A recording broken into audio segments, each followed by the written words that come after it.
saudara-saudara seagama, terutama masyarakat Indonesia, sebagaimana banyak berita di medsos menyatakan atau mengabarkan bahwa Syekh Nawawi Tandar Banten telah dibongkar. Ini kenyataannya untuk membuktikan, dan saya sengaja datang bersama dengan saudara saya dari Indo untuk melihat langsung keadaan kondisi kuburan Syekh Nawawi Tandar Banten untuk untuk memperjelas. Nah, ini juga ada jemaah orang luar yang barusan datang bersama kami. Ya, bisa dibuktikan ya, ini keadaan makamnya yang dibongkar atau dikeruk oleh pemerintah sini. Cuma apa yang terjadi dalamnya kami nggak tahu. Cuma katanya keadaannya seperti ini kondisinya.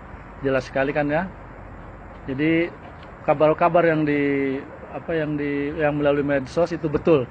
Cuma keadaannya seperti ini. Adapun kelebihan biasa namanya berita ya. Ya, yang keadaannya seperti ini yang saya lihat langsung dengan para jemaah, jelas sekali kan. Ya. Tapi kita bisa memastikan kalau ini memang pusara beliau ya? Iya, betul. Tahu pusara beliau di mana? Daerahnya di sini. Ini yang harus kita pastikan. Ya, betul. Ini menjadi makanya saya harus merujuk dulu ke masyayikh. Pemerintah Arab Saudi mempunyai kebijakan bahwa jenazah yang telah dikubur selama beberapa tahun, kuburannya harus digali. Tulang belulang jenazah kemudian diambil dan disatukan dengan tulang belulang mayat lainnya. Selanjutnya semua tulang itu dikuburkan di tempat lain demi efisiensi pemakaman. Lubang kubur yang telah dibongkar akan dibiarkan tetap terbuka hingga datang jenazah berikutnya. Terus silih berganti. Kebijakan ini dijalankan tanpa pandang bulu. Siapapun dia, baik pejabat atau orang biasa, saudagar kaya atau orang miskin, sama terkena kebijakan tersebut. Inilah yang juga menimpa makam Syekh Nawawi Al-Bantani tahun 1813 sampai tahun 1898. Satu ulama yang mengharumkan nama Indonesia di Tanah Suci. Kuburnya regenap berusia 3 tahun. Datanglah seorang petugas dari pemerintah kota Makkah untuk menggali kuburnya. Namun yang terjadi adalah hal yang tak lazim. Para petugas kuburan itu tak menemukan tulang belulang seperti biasanya. Yang mereka temukan adalah satu jasad yang masih utuh, tidak kurang satu apapun. Tidak ada lecet atau tanda-tanda pembusukan seperti umumnya jenazah yang telah lama dikuburkan. Bahkan kain putih kafan penutup jasad beliau tidak sobek dan tidak lapuk sedikit pun. Sontak kejadian ini mengejutkan para petugas yang sedang membongkar makamnya. Mereka lari berhamburan mendatangi atasannya dan melaporkan apa yang telah dilihatnya. Setelah diteliti, sang atasan kemudian menyadari bahwa makam yang digali itu bukan makam orang sembarangan. Langkah bijak lalu diambil. Pemerintah Arab Saudi melarang membongkar makam Syekh Nawawi Al-Bantani. Jasad beliau lalu dikuburkan kembali seperti sedia kala. Hingga sekarang makam beliau tetap berada di Makkah. Syekh Nawawi Al-Jawi Al-Bantani, tahun 1813 sampai tahun 1898. Nama lengkapnya ialah Abu Abdul Mukti Muhammad Nawawi bin Umar bin Arabi Al-Jawi Al-Bantani. Ia dilahirkan di Tanara, Serang, Banten, pada tahun 1230 1813 m. Ayahnya seorang tokoh agama yang sangat disegani. Syekh Nawawi Al-Jawi Al-Bantani merupakan turunan ke-13 dari Wali Allah Kanjeng Sunan Gunung Jati, Cirebon. Ia masih punya hubungan nasab dengan Maulana Syarif Hidayatullah atau Sunan Gunung Jati Cirebon, dari keturunan Raja Banten Sultan Maulana Hasanuddin yang merupakan anak dari Sunan Gunung Jati, Cirebon. Pada usia 15 tahun, Nawawi muda pergi belajar ke Tanah Suci Mekah, karena saat itu Indonesia yang namanya masih Hindia Belanda dijajah oleh Belanda, yang membatasi kegiatan pendidikan di Nusantara. Beberapa tahun kemudian, ia kembali ke Indonesia untuk menyalurkan ilmunya kepada masyarakat. Tak lama ia mengajar, hanya 3 tahun, karena kondisi Nusantara masih sama, di bawah penjajahan oleh Belanda, yang membuat ia tidak bebas bergiat. Ia pun kembali ke Makkah dan mengamalkan ilmunya di sana, terutama kepada orang Indonesia yang belajar di sana. Banyak sumber menyatakan Syekh Nawawi wafat di Makkah dan dimakamkan di Malah pada tahun 1314 1897 m.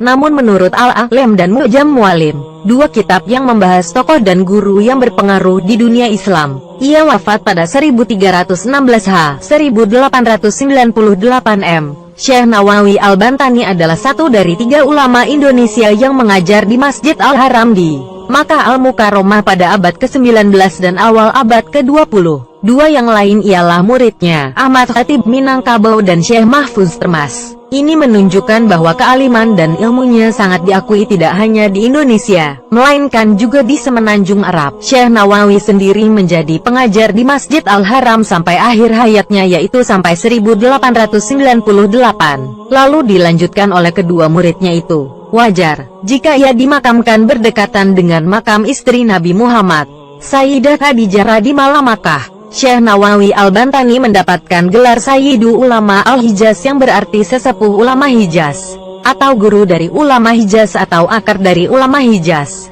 Yang menarik dari gelar di atas adalah beliau tidak hanya mendapatkan gelar Sayyidu Ulama Al-Indonesia sehingga bermakna bahwa kealiman beliau tidak hanya diakui di semenanjung Arabia, namun juga di tanah airnya sendiri. Selain itu, beliau juga mendapat gelar Al-Imam wa Al-Fahim Al-Mudakik yang berarti tokoh dan pakar dengan pemahaman yang sangat mendalam.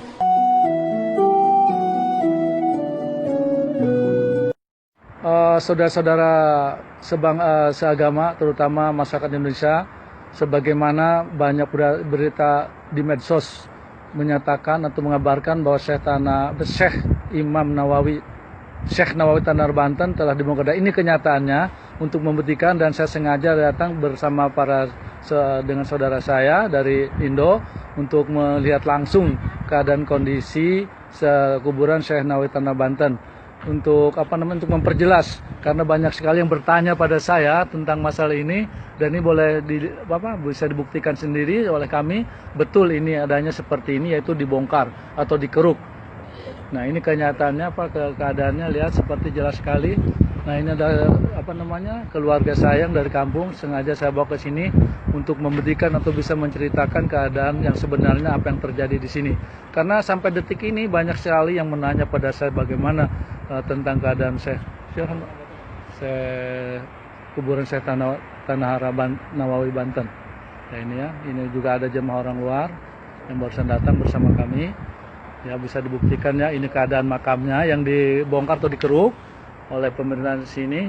Cuma apa yang terjadi dalamnya kami nggak tahu. Cuma katanya keadaannya seperti ini kondisinya. Jelas sekali kan ya.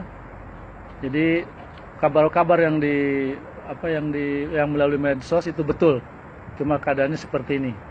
Adapun kelebihan biasa namanya berita ya. Ya, yang keadaannya seperti ini yang saya lihat langsung dengan para jemaah, jelas sekali kan. Ya.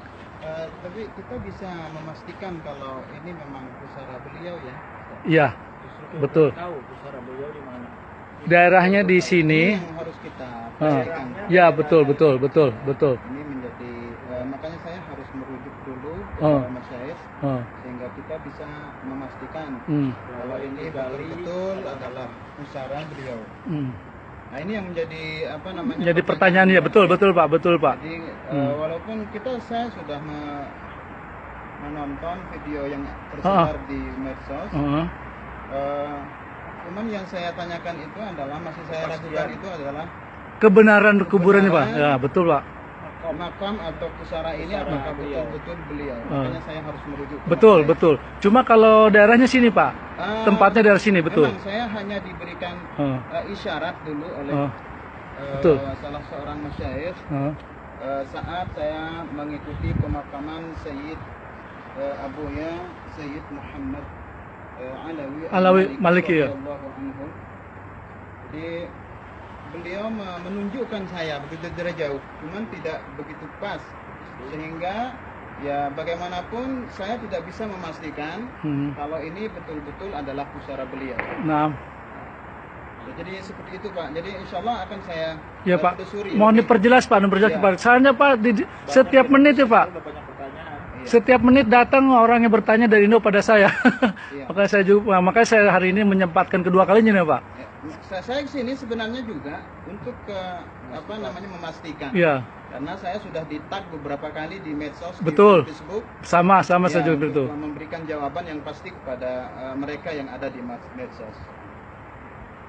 Ya oke ya Pak, jelas ya para saudara-saudara kami yang ada di Indo. Sebagaimana tadi Pak Ustadz tadi menerangkan. Ya, jadi untuk memastikan itu makam beliau dan tidaknya nggak ada yang tahu. Cuma emang daerahnya wilayahnya di sini gitu. Nah ini Pak Ustadz yang katanya mau merujuk mau memperdetil masalah ini ke para masyayikh di Tanah Suci Mekah.